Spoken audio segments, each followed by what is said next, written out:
In August of 2005, 5 young adults decided to explore a little-known underwater cave on the side of Y Mountain in Provo, Utah, nicknamed the Cave of Death. They had no idea of the deadly... All right, I'm just going to say this right now. I am not going into a cave that is nicknamed the Cave of Death. Of all the caves to go into, you go into the Cave of Death. Danger waiting inside. Named the Cave of Death. They had no idea of the deadly danger waiting inside. In the end, only one of them would return. This is the fatal breakdown of the Gollum Cave tragedy. On Wednesday, August 17th, a group of 5 friends went out for dinner, and they ended up discussing a secret cave on the side of Y Mountain. This mountain is next to the BYU campus, so many local students were aware of the cave's existence. 2 young cavers had fully surveyed Gollum's Cave just a year before. It doesn't seem very hospitable at first glance, since it's covered in a foot of water and is only 4 feet tall. It requires those who enter to crouch down to walk along the nearly 100-foot entrance tunnel in a shallow stream. Okay, so 2 things here. 1, it's a cave. Caves are already kind of dangerous, but this cave has water in it. In addition to being a dangerous cave, you have now introduced water, which you can drown in or suffer hypothermia. So that is like death on top of death. For most hikers, this would not be a fun idea. But for those who know about the secret cave inside, Yo, Banos, thank you very much for the resub. I'm sorry I didn't see that, man. The secret part of this cavern requires you to lower yourself through an 18 by 24-inch water-filled hole in the ground. Even for those that know through an 18-inch could be alluring. The secret part of this cavern requires you to lower yourself through an 18 by 24-inch water-filled hole in the ground. Even for those that know what lies on the other side, this daunting moment can halt even the boldest explorers. Look at this situation right here. Look at this situation. It's already small, but there's also water. That night, the group decided to test themselves in this dark and uninviting cave. It was already 2 o'clock in the morning by the time they reached the cave area. They spent some time sitting outside before they ventured into the shallow cave. Jennifer Gilbraith had been through the watery tunnel before, so she had reassured the others that they would be able to hold their breath and swim the 15 feet to the other cave inside. Despite becoming hypothermic and passing out during her previous experience, she was still the others that they would be able to hold their breath and swim the 15 feet to the other cave inside.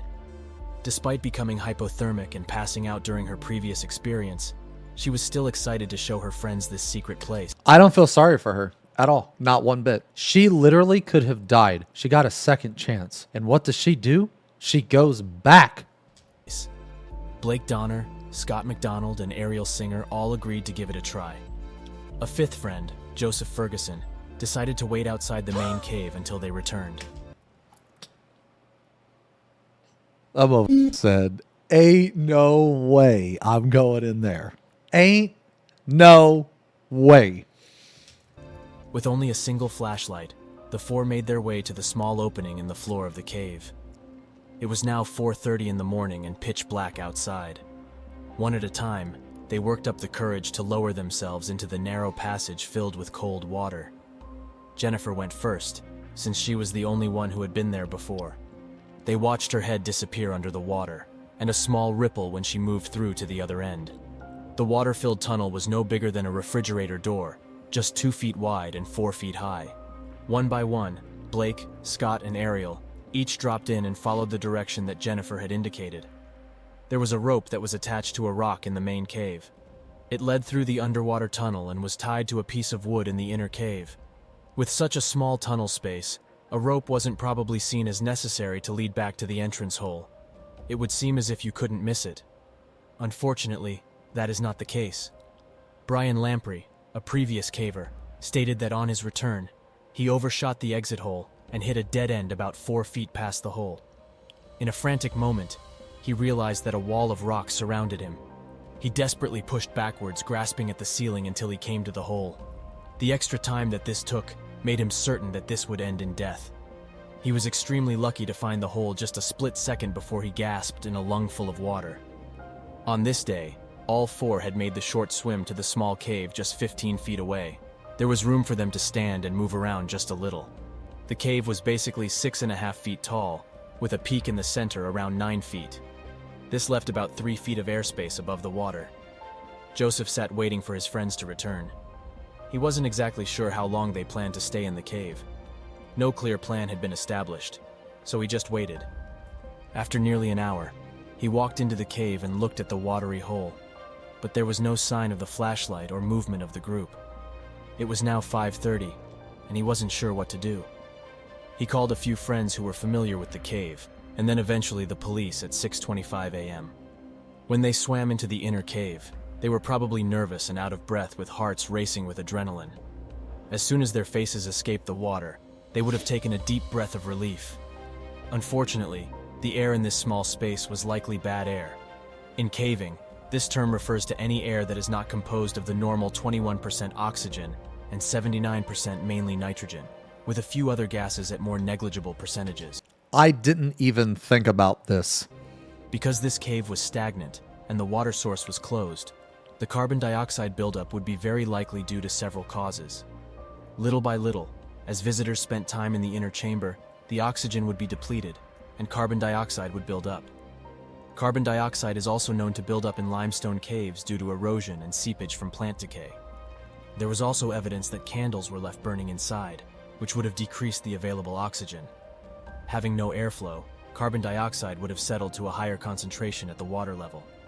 It would be a subtle evolution over time, and the friends visiting the secret cave would have had no idea about the air condition in the inner chamber. Even if the cavers had only stayed for just a few minutes, their diminished capacity to think, move, and breathe would make the return swim a dangerous endeavor. Once they were in this cave, they may have quickly understood that they couldn't breathe well, and that they should return immediately. Because the entrance hole was so small, only one person at a time could traverse the narrow tunnel and pull themselves up the exit hole.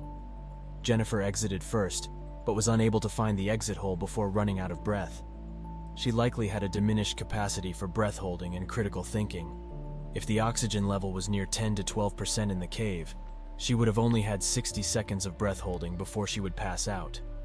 If the rope wasn't in her hand, then finding the opening would have been a frantic effort of feeling along the ceiling of the tunnel. In the cave, the other three would not have known that Jennifer was in a fight for her life. They were left in the dark, suffocating air of the inner cave. After counting for 30 or 60 seconds, Ariel would have been next to exit the secret cave. In a carbon dioxide level of just 2 or 3%, her respiration rate would have doubled. She would have been trying to take deep breaths before sliding her face under the water. Quickly swimming forward with her final burst of energy, she reached ahead to locate the opening. It would have been completely unreal to feel the body of your friend in this narrow, dark tunnel. It was supposed to be a clear passage, because there just wasn't room for two people to push their heads through the tight opening. In a moment of panic, Ariel would have been desperate to get air, and maybe not quite realize that her friend was unconscious and certainly close to death. At this point, Blake and Scott would have been breathing the bad air for several extra minutes in the dark. They each would have been feeling the effects of lower oxygen, higher carbon dioxide, and the panic associated with such an uncomfortable environment to breathe. After waiting a short time, the next friend entered the narrow, water-filled tunnel. Already in a diminished state, Blake would be eager to push through this swim as quickly as possible. He would have been so unnerved to encounter the two girls still floating in the water in front of him. The instant alarm would leave you confused about which way to go. The hole should be just in front of the person in front of you. He may have realized that Ariel wasn't moving, and he needed to push her towards the hole to save her. In a tunnel that was only 2 feet wide and 4 feet deep, moving past anyone, or pushing them forward, would be nearly impossible. The final caver, waiting in the dark inner cave alone, would have been suffering the longest. He was surely eager to get out of this place forever. His journey through the tunnel would be stopped short when he encountered his friends. In such a deficient state, he may have fallen unconscious very quickly. Once the authorities arrived, it was no simple task to try to rescue the friends who might be stuck in the inner cave. They immediately pumped air into the cave to attempt to restore any depleted oxygen levels. At the same time, they pumped out some of the water to create an airspace within the connecting tunnel for rescuers to enter. As soon as the water levels dropped a little, they discovered the body of Jennifer Galbraith floating just inside the tunnel.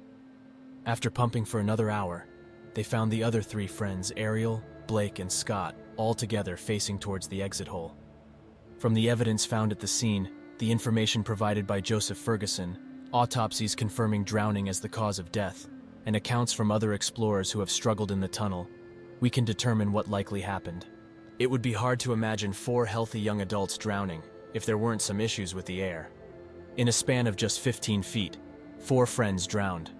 They were bold young people, between 18 and 28 years old, in the prime of their lives. Why does Scott have a mugshot? After I the don't know. recovery of their bodies, the cave entrance was filled with concrete to prevent cavers from entering and possibly losing more lives.